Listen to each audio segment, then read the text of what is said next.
ಇವತ್ತಿನ ವಿಡಿಯೋದಾಗ ನಾನು ನಿಮಗೆ ತಿಳಿಸ್ಕೊಡ್ತೀನಿ ರೀ ರಿಡರ್ಮಾ ಪ್ಲಸ್ ಆಯಿಂಟ್ಮೆಂಟ್ ಬಗ್ಗೆ. ರಿಡರ್ಮಾ ಪ್ಲಸ್ ಆಯಿಂಟ್ಮೆಂಟ್ ನೋಡ್ರಿ, ಇದ್ರೊಳಗೆ ಕಂಟೆಂಟ್ ಏನಿರ್ತೈತೆ ಅಂದ್ರೆ ಪೊವಿಡೋನ್, ಅಯೋಡಿನ್, ಆರಿಡಾಜೋಲ್ ಮತ್ತೆ ಡ್ಯಾಕ್ಸ್ ಪ್ಯಾಂಥಿನಾಲ್ ಆಯಿಂಟ್ಮೆಂಟ್ ರೀ. ಇದು ಯಾವ ಪ್ರಮಾಣದಾಗ ಇರ್ತೈತೆ ಅಂದ್ರೆ ನೋಡ್ರಿ, ಪೊವಿಡೋನ್ 5%, ಆರಿಡಾಜೋಲ್ 1%, ಡ್ಯಾಕ್ಸ್ ಪ್ಯಾಂಥಿನಾಲ್ ಇದ್ರಾಗ 5%, ಉಳಿದಿದ್ದು ಆಯಿಂಟ್ಮೆಂಟ್ ಬೇಸ್ ಇರ್ತೈತೆ ರೀ.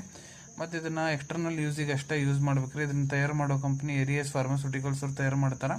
ಸೊ ಇದನ್ನ ಯಾವ ಸಮಸ್ಯೆ ಗುಣಪಡಿಸ್ಲಿಕ್ಕೆ ನಿಮ್ಮ ಡಾಕ್ಟರ್ ನಿಮ್ಗೆ ಬರ್ದು ಕೊಡ್ತಾರೆ ಅಂದ್ರೆ ನೋಡ್ರಿ, ನಿಮ್ಮ ತ್ವಚಾದ ಮೇಲೆ ಯಾವುದೇ ರೀತಿ ಇನ್ಫೆಕ್ಷನ್ ಆಗೈತೆ ಅಂದ್ರೆ, ಕಟ್ ಮಾರ್ಕ್ ಆಗೈತೆ ಅಂದ್ರೆ, ಇಲ್ಲ ಏನರ ಗಾಯ ಆಗ್ಯಾವ ಅಂದ್ರೆ ಅದನ್ನ ಮಾಯಿಸ್ಲಿಕ್ಕೆ, ಇಲ್ಲ ಫಸ್ಟ್ ಡಿಗ್ರಿ ಏನರ ಬರ್ನ್ ಆಗೈತೆ ಅಂದ್ರೆ, ಕೈ ಏನರ ಸುಟ್ಕೊಂಡಿರಿ ಅಂದ್ರೆ ಫಸ್ಟ್ ಡಿಗ್ರಿ, ಸೊ ಅದನ್ನೆಲ್ಲ ಗುಣಪಡಿಸ್ಲಿಕ್ಕೆ ಡಾಕ್ಟರ್ ಇದನ್ನ ನಿಮ್ಗೆ ಬರ್ದು ಕೊಟ್ಟಿರ್ತಾರೆ. ತ್ವಚಾದಾಗ ಯಾವುದೇ ರೀತಿ ಇನ್ಫೆಕ್ಷನ್ ಇದ್ರು ಇದು ಕಡಿಮೆ ಮಾಡ್ಲಿಕ್ಕೆ ಸಾಧ್ಯ ಮಾಡ್ತೈತ್ರಿ, ಕಡಿಮೆ ಮಾಡ್ತೈತಿ.